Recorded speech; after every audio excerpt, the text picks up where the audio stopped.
Herbert's 100 Harem. Once the bridge surrendered to the guys, things had gone pretty smoothly. Bomb Squad had taken control of the vessel and quickly started getting things in order. The bomb itself had taken some of the tools from the pirate ship itself to pry it off fully. Apparently that was what they offered in compensation for cooperation when things got a little testy. Still, after they pile all the pirates into the storage bays, after cutting out a fair number of them out of their melted solid mecha suits and had some trained guns on them, things were underway again.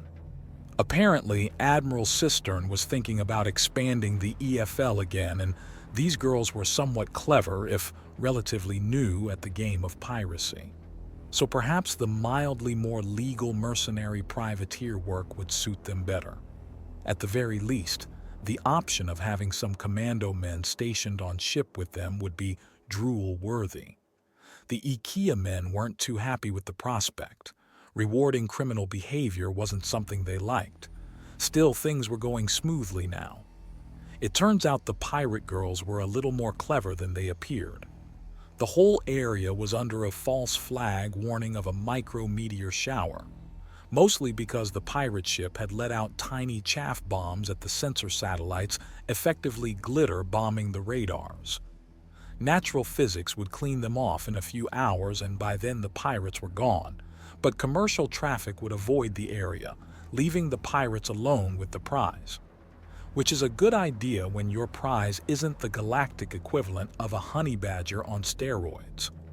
Although the question of that honey badger being the gladiators, Grandmother Yzma or the Undaunted, was a minor matter of debate. Both ships were docking with the orbiting city plates above the planet.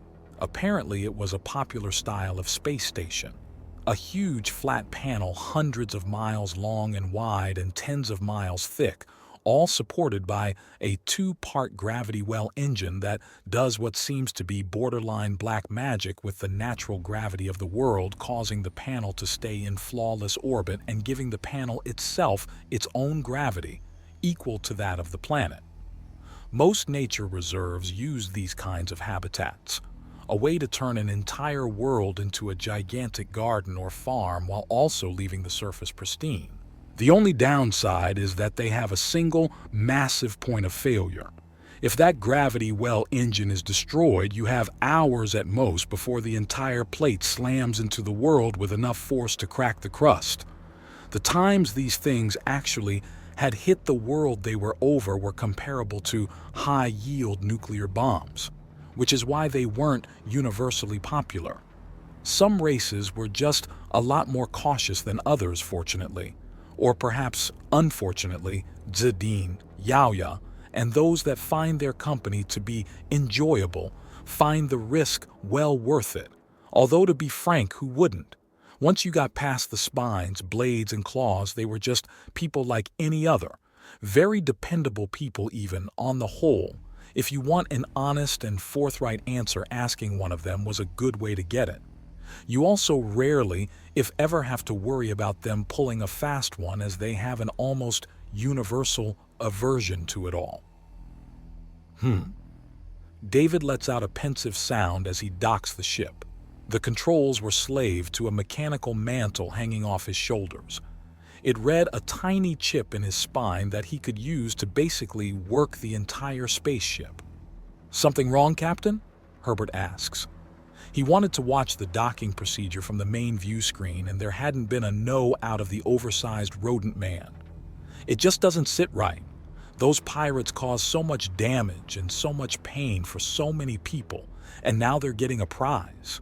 "That's not right," David says.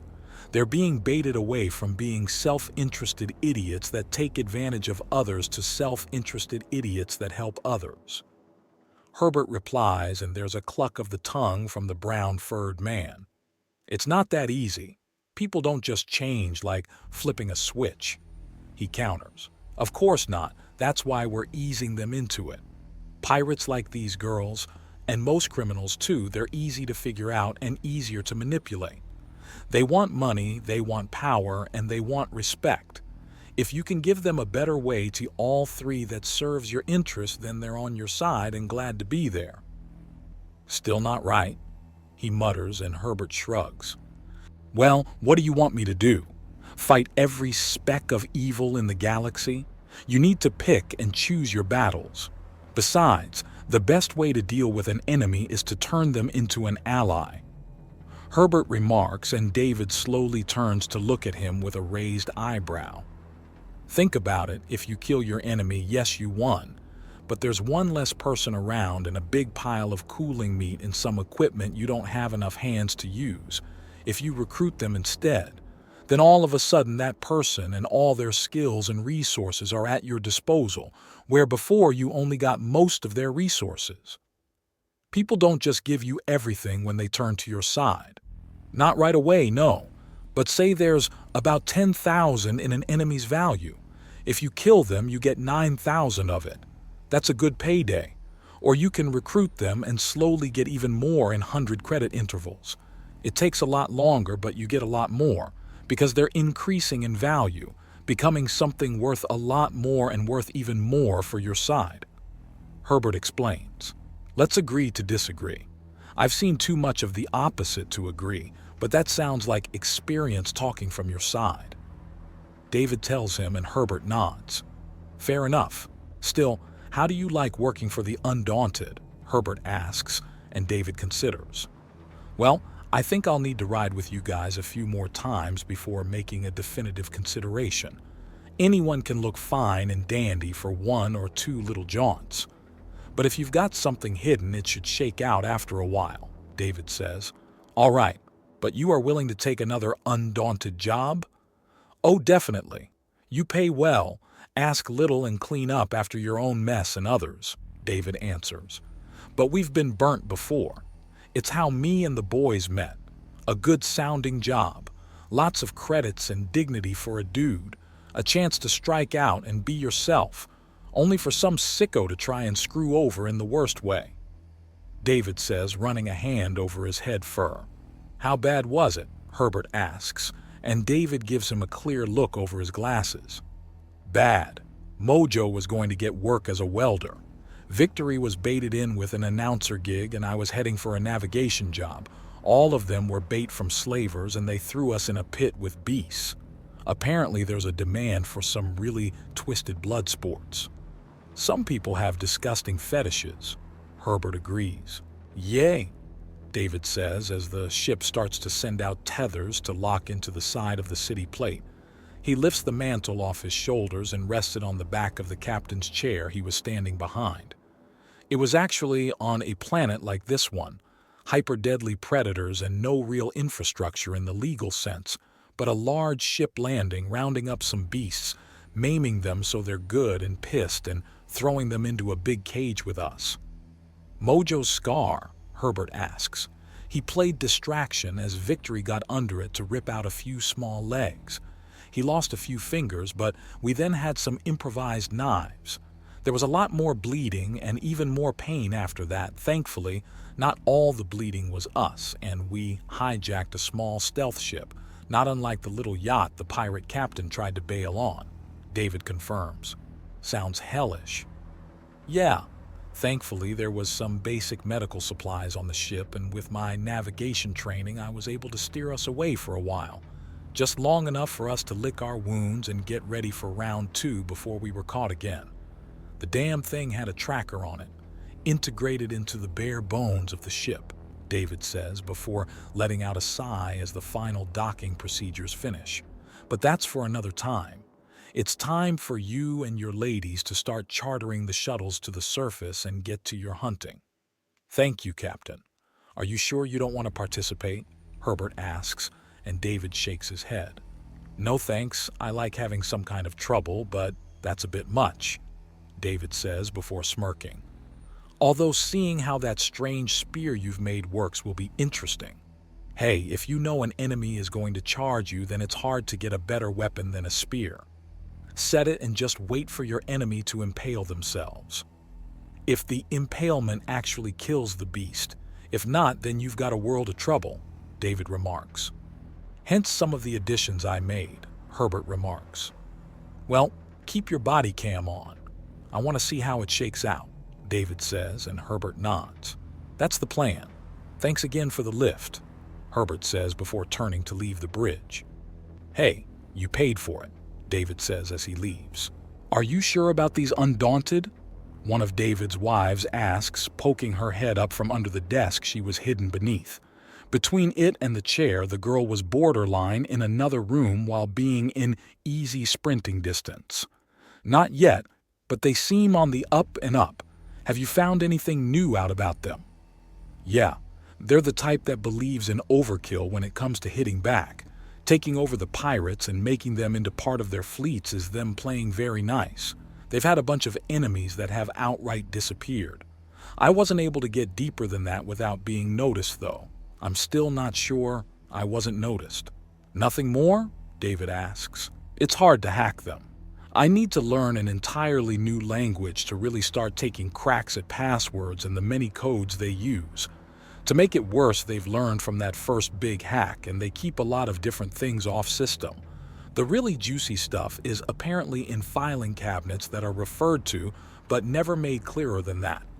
For all we know, they've got the info chiseled out on stone in Morse code. Morse code? A basic code language that correlates short and long tones to letters in one of their more complicated and contradictory languages. It's a throwback to a time with more primitive communication technology, she says, climbing over the chair and walking up to him. He kneels down and picks up the tiny gray furred woman, and she cuddles into his neck. I'm worried. We're dealing with some scary people. I know, gorgeous. I know. David mutters as his tail swishes.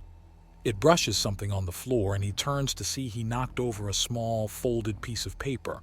It's shaped in a way that reminds him of his species' ancestor. A paper rodent formed by folding. He turns it over and freezes when he sees the familiar, looping and knot-like writing. It's Hakathi, the IKEA unified language. What is that? His wife asks, and he hands it to her. She pauses when she sees the writing and looks up at him. What? Nice hiding place? Did he know I was here? I didn't make a sound. He's here to hunt under an ancient grand mistress.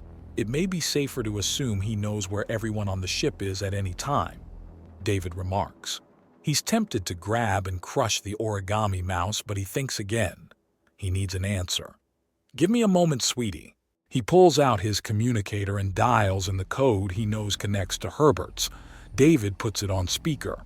Found the gift? Yes, we have. Are you trying to scare us? David demands with narrow eyes behind his sunglasses. No, it was a compliment with a reminder that you need to keep working if you really want to hone that skill. Herbert replies. Or rather, if little Chica wants to keep honing that skill. I not only thoroughly approve, but if she wants formal training and steady work with those sneaky feet, I can have it arranged. What? Chica demands. She's shocked that Herbert not only knew she was there, but knows her name. Being sneaky and hiding well involves patience, intelligence, and skill. All three of those things are very, very valuable to my employer. If you want to be a co-worker of mine, you just have to say so. Could you not have found a better way to pitch this? David asked with a sigh. How? I could have sent you message on the communicator, and that would have sounded like a threat. If I called her out on the spot, there may have been a panic from Chica, and God knows what you would have done, David. I know you're armed, Herbert says. Well, in that case, thank you for your discretion, David remarks with a touch of bitterness in his voice. If you think this is bad, you should see what Sir Philip does. I'm half expecting him to show up here light years away just to keep me on my toes, Herbert says, and David can't help but snort in amusement at the thought. Yes, that would be harder to deal with.